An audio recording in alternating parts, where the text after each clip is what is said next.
So a few years ago, I was at a conference, and towards the end of the day, so I'm getting on stage, and there was one person over there.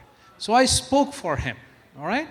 And towards the end, I went and talked to him and asked, wow, you had to be truly interested in my speech to wait all the day for just, I spoke to one person. And he told me, no, I'm the next speaker, all right? So here, the difference, I think, is there are two more panels, and there's total 6 speakers, so I'm happy that there's more than that over here. So I'm assuming you're truly, truly interested in what is God's and religion got to do with NFT, right? So I am an investor or a tech guy, and I found Bitcoin. I won't even say I'm an investor, I'm a token buyer. And I bought all these shit coins also. I believe in the space. I believe this space is meant to grow, and we are meant to be free, and for money, and for all these things. And then CryptoKitties happen, so NFT, and everything is going to free us. And that's why I was involved in this. And I bought a lot of shit coins too. All right? 2017, I'm sure a lot of you have done the same thing, if you were alive in this space in 2017. Okay. Now this happened, and I've been thinking over time, every project that comes for investment is a payment gateway, is another form of money, a faster form of money, or a layer 2 solution to make it faster. And we need that. And there's an exchange. Everybody comes with an exchange. And exchanges and payment gateways, if you ask me, are some of the hardest things to do, because you have to go through regulation. Now, I was always thinking, what can I get to do so that people come on board? And I wanted it in an unregulated space. What is better than religion and gods? See, these are the only things that's totally unregulated all over the world. Tax exempt also. And the key character over there is really a virtual thing. And for that virtual thing, everywhere, we made a physical God. And we pray over there.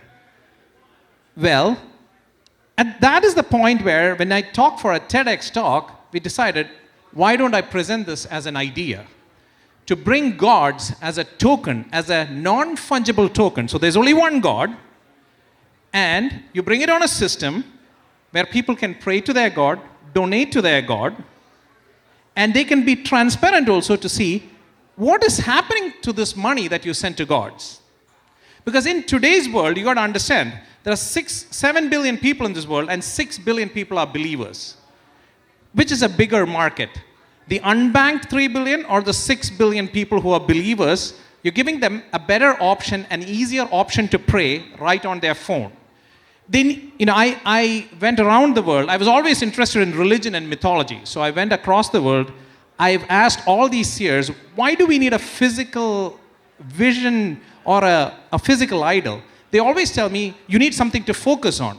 So my point is, what if we can bring the picture of those gods onto your phone? You can carry the gods with you all the time. You can pray to gods. You can send money to gods. You can see where that money is going. And those gods are NFT tokens that can be auctioned off.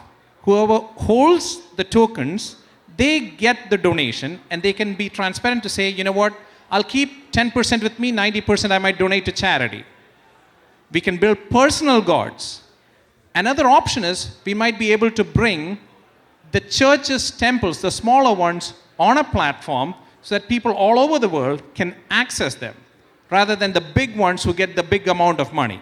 So to understand how big the space is, you have to understand, let's take US. US has 400,000 churches. There's more than 200 billion that come in reported donations in cash. You see how big the market is? Totally unregulated. Now, if you go to India, there are 3 million temples. That's more than all the primary schools, hospitals, high schools, all those put together. And the temple that gets the most amount of donation, they get close to $950 million in cash a year. The gold and all the other things are not even counted, by the way. So this is how big the market is. And why this platform was being built. And I'm not building it. After the TED Talk, a bunch of kids came to me, and I invested in them, and I said, okay, go ahead and build it. And we got 100 people on board as users without a product, and we're building it for them. just to see if he can get more people to start using NFTs and crypto. That's the idea. The idea of this whole thing is to spread the word, and so that more people can start using crypto without the problem of payment gateways or regulations.